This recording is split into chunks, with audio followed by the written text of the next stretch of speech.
Bueno, ahora vamos a analizar las determinantes de la inversión extranjera. Miren acá algo, lo que hemos visto en balanza de pagos hablamos de inversión de capitales internacionales, ¿cierto? Pero para efectos de poder mostrar el ejemplo tenemos que jugárnosla si es inversión pasiva o inversión activa. En este caso vamos a suponer que es inversión pasiva para Colombia, es decir, que la empresa receptora de la inversión extranjera, vamos a hablar de inversión extranjera directa, que la empresa receptora va a estar en Colombia y que el inversionista extranjero va a estar, ya sea una persona natural o una persona jurídica, va a estar en Estados Unidos. Y antes de seguir, un comentario acerca del tema anterior del endeudamiento externo. ¿Qué preferiría, en el caso mío, qué preferiría si estoy esperando una tasa de devaluación del 10%? Y la diferencia es entre el 15% interés interno y 15% interés externo, de tasa de interés, ¿sí? Yo preferiría endeudarme en Colombia. ¿Por qué? Porque como hemos visto en los últimos días o en los últimos meses en Colombia, en 3 días la tasa de cambio se puede caer 100, 120 pesos. Pero en 3 días también puede subir 150, 200 pesos. Por cualquier hecho, se enfermó Obama, inmediatamente la tasa de cambio varió. Se dio el Brexit de Inglaterra, de Gran Bretaña en relación con la Unión Europea, la tasa de cambio inmediatamente subió 200 pesos. Pasa algo con el jeque de no sé qué parte de los países árabes y entonces se dio un aumento de tasa de cambio. Hay un problema entre Irán e Irak y hay una posible guerra entre esos dos países grandes exportadores de petróleo. Se supone que la oferta va a bajar, entonces inmediatamente el precio tiende a aumentar. Es decir, hay situaciones muy complicadas en la economía mundial que no favorecen el estar tomando riesgos cambiarios. Y aquí vale la pena decir también, antes de empezar de seguir con el tema de la inversión extranjera, que de acuerdo con una predicción que hacen unos economistas muy serios, es muy probable que el mundo económico entre en una crisis inclusive peor que la que sufrimos, es la que vivió el mundo en el 2008. ¿Por qué? Porque resulta que en el 2008, cuando se empieza a crear la crisis de los préstamos subprime, los bancos centrales no habían utilizado el gran poder que tienen para sacar las economías adelante. ¿Cuál es? La de emitir mucho dinero para tratar de dinamizar la demanda agregada. Recordemos aquí oferta agregada igual a demanda agregada. Oferta agregada ya sabemos que es el Producto Interno Bruto, los bienes que se producen internamente, más lo que se trae del exterior. Y que la demanda agregada es igual a los bienes que se consumen más la inversión, es decir, la compra de bienes de capital y maquinaria, más el gasto público, más las exportaciones. Entonces, ¿qué hicieron los bancos centrales? El Banco Central de Estados Unidos desde el 2009 para acá. Aumentaron mucho la cantidad de dinero. ¿Con qué fin? Con el fin de darle suficientes recursos, sobre todo al sector público, para que hiciera política fiscal expansionista, logrando aumentar para que aumentara la demanda agregada y no dejara caer el PIB, o para que el PIB subiera por lo menos 1 o 2%. ¿Sí? Igualmente siguiendo lo que dice Keynes, que tiene mucha razón Keynes en eso, si hay ¿cómo se dice? Un efecto exógeno de aumento de la demanda agregada por gasto público, hay que esperar por el efecto multiplicador que se aumente el consumo, que se aumente la inversión, ¿cierto? Sin embargo, estas tres cosas realmente no han sido muy fuertes, a pesar de que el Banco Central de Estados Unidos, el Banco de la Reserva Federal, pasó de tener medios de pago de 800.000 millones de dólares a más de 5 veces lo que eran los medios de pago en el 2009. A principios del 2014 los medios de pago en Estados Unidos equivalían a 4.2 billones de dólares como lo contamos nosotros, millones de millones. ¿Por qué hizo esto? Para dinamizar la demanda agregada. Pero resulta que, a pesar de ese gran esfuerzo de tipo monetario propuesto por Keynes para sacar la economía adelante, monetario y combinado con política fiscal, mayor gasto público, nosotros vemos que Estados Unidos no ha aumentado el PIB más allá del 2%, es decir, ha sido una respuesta más bien tibia en la economía. Esto mismo lo está haciendo, esta misma política fiscal expansionista la está haciendo el Banco Central Europeo, lo hizo el Banco Central de Inglaterra y desde hace algunos años también lo ha venido haciendo el Banco Central de Japón, es decir, los principales bancos centrales han hecho una política fiscal, política monetaria expansionista. ¿Para qué? Para generar una política o para darle base a una política fiscal expansionista que lleve adelante, que saque adelante la demanda agregada y genere nuevamente condiciones de crecimiento económico. Entonces, ¿qué pasa hoy? Que ya los bancos centrales ya se dieron la pela de aumentar el dinero que tenían que aumentar y sin embargo la economía mundial no ha reaccionado. Estados Unidos si acaso está creciendo al 2%, Europa según las últimas cifras en este 2016 aumentará por ahí el crecimiento, presentará un crecimiento del 0.5%, Japón hace muchísimos años no está creciendo a nada, Inglaterra también va a tener, y ahora con el Brexit con mayor razón, se supone que el crecimiento en Inglaterra va a ser muy bajo. Puede llegar inclusive a no crecer nada igualmente, según las predicciones de las personas que están permanentemente monitoreando la economía mundial.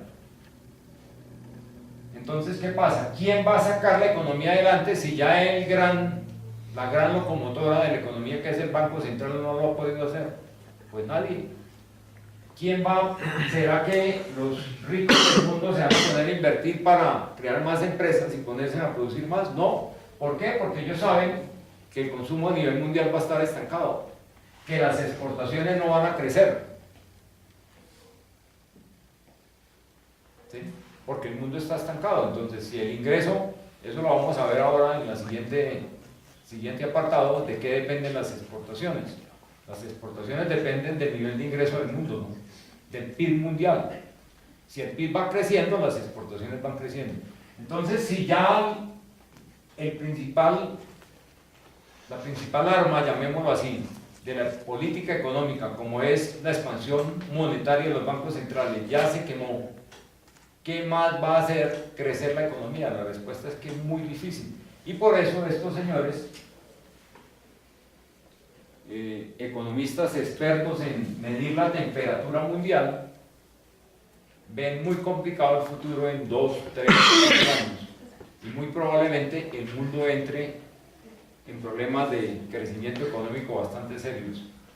No hablo de problemas recesivos, porque recesivos es que disminuye el PIB, pero también puede ser probable que haya disminución del PIB. Pero en todo caso, las tasas de crecimiento que nos tuvo acostumbrados el mundo en la década del 90, del 3.5% promedio a nivel mundial, eso es cosa del pasado y no volveremos a tenerlo. Ahora la pregunta es, yéndonos un minuto más del tema de la inversión extranjera, ¿el problema cuál es? La distribución inequitativa del ingreso y la riqueza en el mundo. Porque de nada sacamos con ser 7.000 millones de personas si una gran parte no tienen capacidad de consumo. Entonces, pues pueden consumir sí, pero no tienen plata, ¿no? Y los que tienen plata no pueden consumir más allá de cierto punto, porque lo que sí es cierto en la economía es lo que hemos hablado acá de la ley de la utilidad marginal decreciente, es decir, por mucha plata que tenga una persona no puede consumir más de cierto nivel porque más allá se enferma. Más allá, en lugar de incrementar su bienestar, lo que hace es disminuir. Le sale carta de caro. Entonces, lo que dice Piketty en su famoso bestseller de la economía del siglo XXI es muy cierto. Si no hay un proceso real de distribución equitativa del ingreso y la riqueza, no vamos a poder tener condiciones para seguir creciendo. Y es muy triste decirlo, que lo que dijo hace 150 años Marx se puede dar, ¿no? Que el capitalismo va a llegar a su propia destrucción dada la forma como se comporta el capitalismo, es decir, mucha concentración del ingreso en manos de los empresarios y muy poco ingreso en manos de los trabajadores. Y aquí en Colombia seguimos pensando, porque los gremios económicos lo siguen diciendo, que lo que hay que hacer es una reforma tributaria estructural para gravar a los trabajadores, porque las empresas dicen que ya están muy gravadas. Es decir, ellos están pensando al contrario de lo que están pensando los grandes economistas del mundo, Stiglitz, Krugman, el mismo Piketty, de que lo que hay que hacer es una mejor distribución del ingreso. Y la política fiscal, a través de lo que es una de las partes de esa política, la estructura tributaria, es fundamental para que se logre esa distribución equitativa. ¿Qué debe pasar con los impuestos? Los impuestos deben ser progresivos, es decir, los que tengan más ingresos y más riqueza tienen que pagar más, y los que no tengan nada, o los que tengan muy bajos ingresos, no deben pagar nada de impuestos.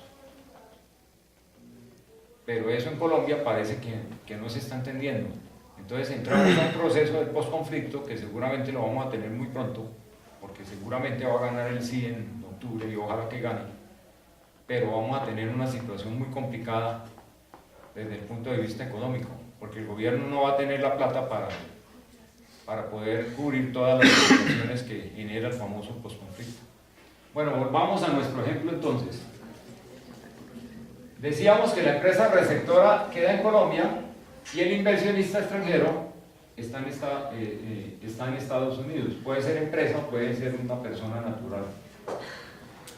Vamos a suponer que esta persona tiene $100 para invertir y sabe que si invierte primer escenario, si invierte en Estados Unidos, la utilidad ya de las empresas vamos a suponer que es igual al 10%. Hace inversión directa, sí, compra, es decir, envía su dinero y lo mete de una vez, lo incluye en el patrimonio de la empresa y se adueña de la administración de la empresa, hace inversión directa. Pero vamos a suponer que esa inversión la vende al año, se la vende a otra persona, la empresa se la vende a otra persona. ¿Cuánto gana entonces este inversionista extranjero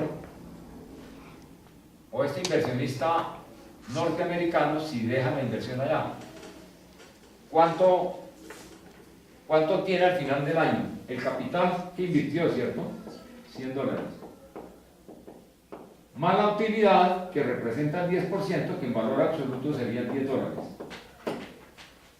Y aquí hago una aclaración, ¿no? Esta utilidad es un supuesto, ¿no? Porque realmente la utilidad de las empresas a un año tampoco se sabe, independientemente de la empresa que sea. Puede ser 10, puede ser 20, puede ser 5. Pero aquí, para efectos de nuestro ejemplo de la parte didáctica, suponemos que esa utilidad es del 10%. Y suponemos algo que tampoco es cierto, que el capital se mantiene en $100. ¿Por qué tampoco es cierto? Porque ustedes saben que el valor de las acciones de una empresa cambia todos los días. Y en un año puede cambiar mucho. En un año este capital se puede convertir en 110, en 120, como puede bajar a 80 o 90. Todo depende cómo le esté yendo a la empresa. Los expertos en bolsa dirán que si a la empresa le va muy bien, el capital de esa empresa, el valor de la acción que representa el capital de la empresa va a aumentar. Si por el contrario se ve que la situación es bien complicada, caso Ecopetrol en Colombia, en lugar de subir el valor de las acciones, lo que hace es bajar el valor de las acciones. Recordemos que cuando antes de empezar la crisis, la acción de Ecopetrol valía 5.000 pesos, 5.200, llegó a tener un valor de 5.800 pesos y que ahora está en 1.350, 1.250. ¿Por qué? Porque como el nivel de utilidades de Ecopetrol, la situación del petróleo es muy complicada, también se cae el precio de la acción. Pero vamos a suponer, para nuestro ejemplo, que este capital permanece constante en 100 pesos. ¿Cuánto recibe en total entonces el inversionista americano si deja la inversión allá? $110. ¿Sí? La empresa receptora, en este caso suponemos que la empresa receptora queda en Estados Unidos. Segunda opción, como es inversionista internacional, dice voy a invertir en Colombia. Y vamos a suponer, en este segundo escenario, que en Colombia la utilidad de las empresas es del 20%.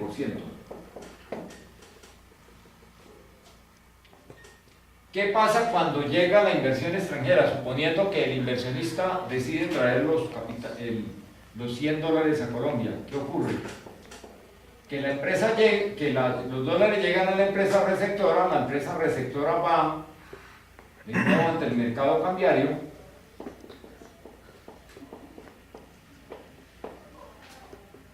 los mayores representantes, llamémoslo así, o los que más actúan en el mercado cambiario son los bancos comerciales, ¿no? En Colombia.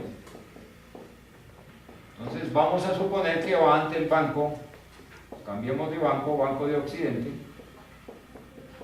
y le dice, mire, yo tengo $100, yo le entrego los $100, le dice la empresa receptora, a ver, vamos a suponer que es ¿cuánto? 3M de Colombia. Le dice 3M al Banco de Occidente, yo le vendo $100, ¿a cómo me paga? De acuerdo con la tasa de cambio. Supongamos nuevamente que la tasa de cambio inicial hoy es de 2.000 pesos. Entonces le voy a decir 100 por 2.000, le voy a dar 200.000 pesos. Y esta empresa en su estado, en el balance va a llevar como inversión del extranjero 200.000 pesos. Ojo, la obligación, entre comillas, que tiene la empresa receptora o la inversión que hace el inversionista extranjero no queda registrada en la empresa en dólares, sino en pesos. Es decir, aquí en el capital vamos a recordar el balance general de la empresa, activos o activo, pasivo y patrimonio al otro lado, al lado derecho. Patrimonio. En el patrimonio, donde queda registrada la inversión extranjera, va a aparecer 200.000 pesos como capital social. ¿Sí? Pero el Banco de Occidente va a tener que hacer una declaración de cambio y enviarle al Banco de la República diciendo que este señor ha hecho una inversión extranjera de $100. Es decir, la información que le llega al Banco de la República y que queda registrada ya es que la inversión que hizo este señor es de $100. Y esto ya sabemos que lo requiere el Banco de la República para efectos de construir su balanza de pagos y para efectos de proyectar la balanza de pagos hacia el futuro. Pero la cuestión importante está en lo siguiente: realmente la inversión extranjera, la obligación de la empresa receptora es en pesos, porque es la moneda que circula en Colombia, que es de curso forzoso en Colombia. Pero en el Banco de la República se registran los dólares, pero el hecho de que el Banco de la República registre la inversión extranjera en dólares no quiere decir que la obligación de Colombia sea por los $100. La obligación es de la empresa receptora, equivalente hoy a 200.000 pesos, pero puede subir o puede bajar dependiendo del valor de las acciones de esa empresa. Sin embargo, vamos a suponer que ese valor se mantiene constante, es decir, que el patrimonio va a seguir siendo de 200.000 pesos. ¿Sí? ¿Cuánto se gana el inversionista extranjero si invierte en Colombia? Aquí también utilizaríamos dos supuestos de tasas de cambio dentro de un año. Supongamos que la tasa de cambio es de 2000,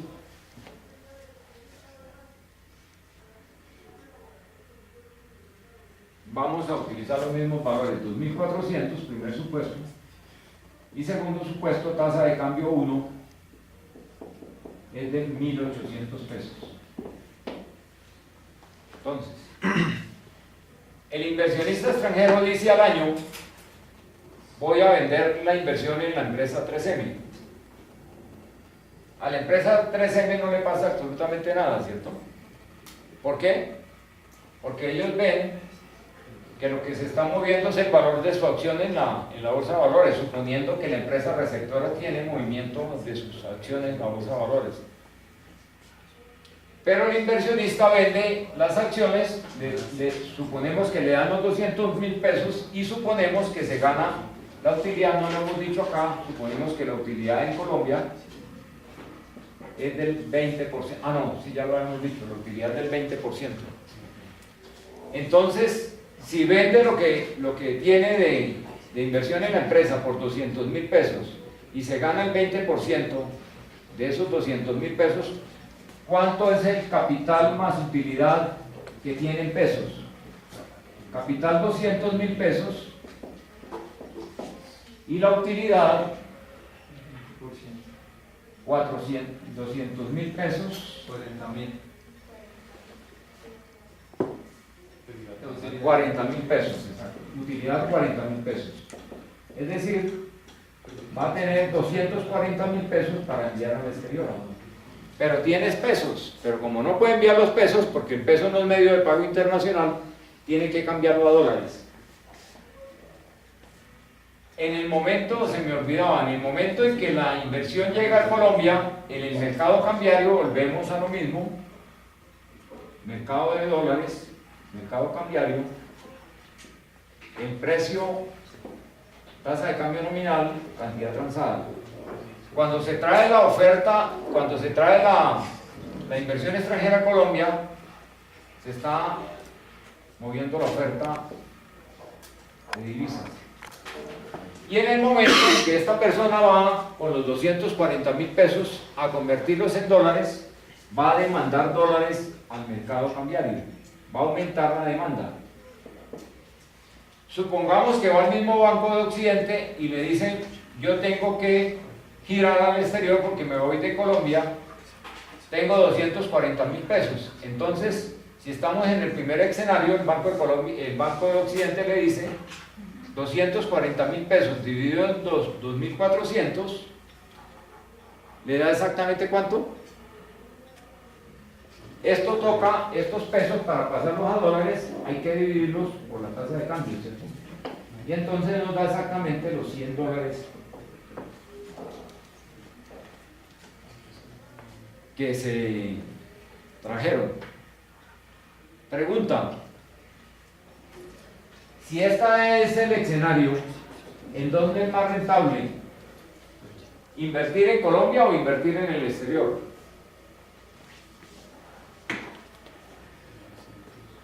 Si invierte en el exterior, capital más utilidad, 110 dólares. Si invierte en Colombia, capital más utilidad convertido a dólares, dada la nueva tasa de cambio de 2.400 pesos, 100 dólares. Invierte en Estados Unidos. La pregunta es, ¿por qué invierte en Estados Unidos si la utilidad ya es del 10% y aquí es del 20% nomás? Tasa de cambio muy baja. Porque la moneda en que invirtió, que es el peso colombiano, y acuérdense que la inversión efectivamente se hace en pesos, no en dólares, en nuestro caso, la moneda se ha devaluado un 20%. Entonces, se gana el 20%, ¿cierto?, de utilidad. Pero se pierde porque se invirtió en una moneda que se ha devaluado un 20%, es decir, la utilidad queda en cero. Por eso es que nos vuelve a dar los mismos 100 dólares. Pero en el caso de que la empresa quiera hacer exportaciones, ¿sí que saldría más barato tener su empresa en Colombia o...?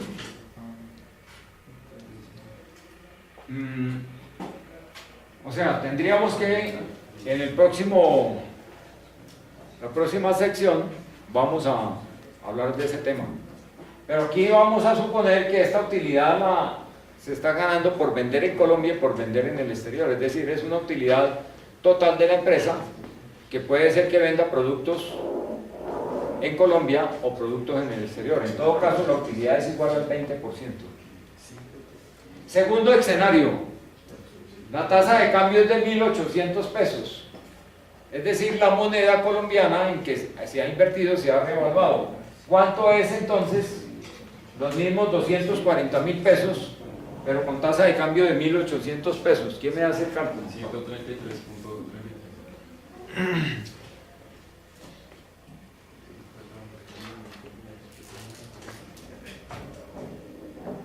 1.800 pesos tasa de cambio, el valor 133.33. Y en este caso sí es claro, estos dólares, que es mejor invertir en Colombia, ¿cierto? Pregunta, ¿por qué en lugar de ganarse el 20%, se está ganando el 33.33%? Porque aparte de la utilidad, ese valor es exacto, 133.33, se me hace un poco alto. 240.000 pesos dividido en 1.800 da 133.33. Perfecto. Entonces, ¿por qué nos dio más del 20%? Porque aparte de la utilidad, que es mayor que en Estados Unidos, ganó porque invirtió en una moneda que se está reevaluando, que es el peso colombiano. Porque ya el peso colombiano, para comprar un dólar, hay que dar 1.800 pesos y no 2.000 pesos como se vio anteriormente.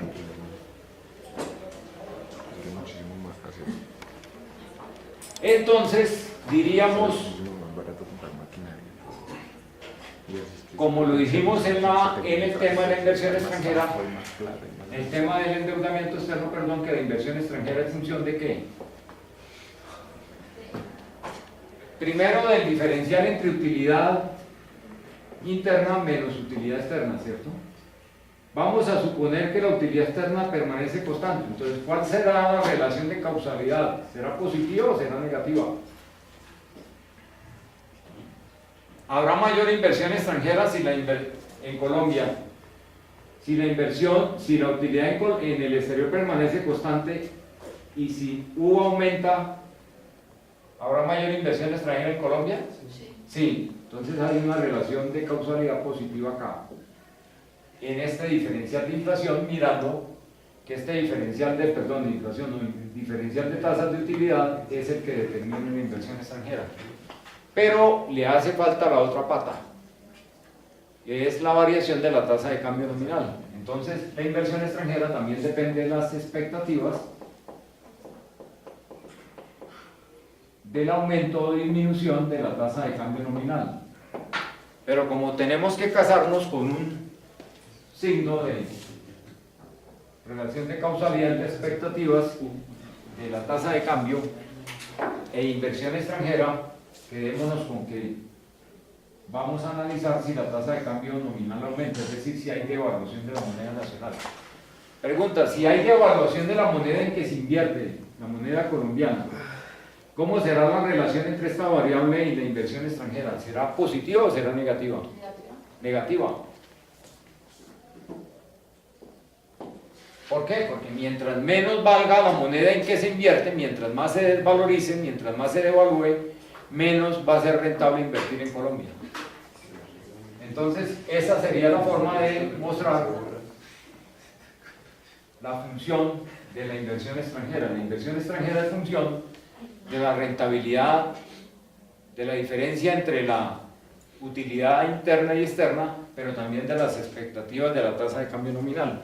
Y aquí podríamos agregar una tercera variable que también es fundamental en inversión extranjera y es, vamos a llamarla W y vamos a llamarla estabilidad política. Inclusive también podría ser estabilidad económica, pero quedémonos únicamente con estabilidad política. ¿Por qué? Porque si resulta que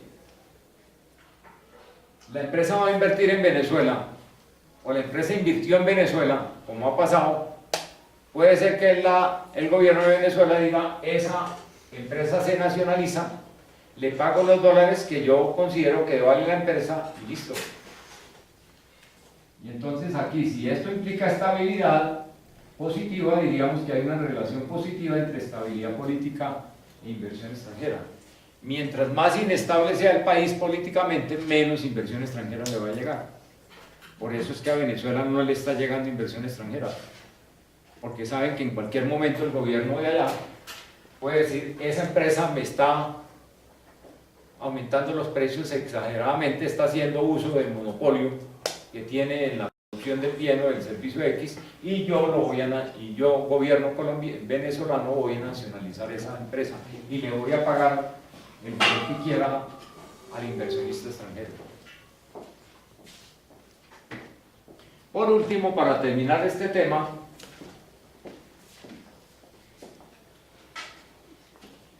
hagamos el mismo ejercicio de crearnos un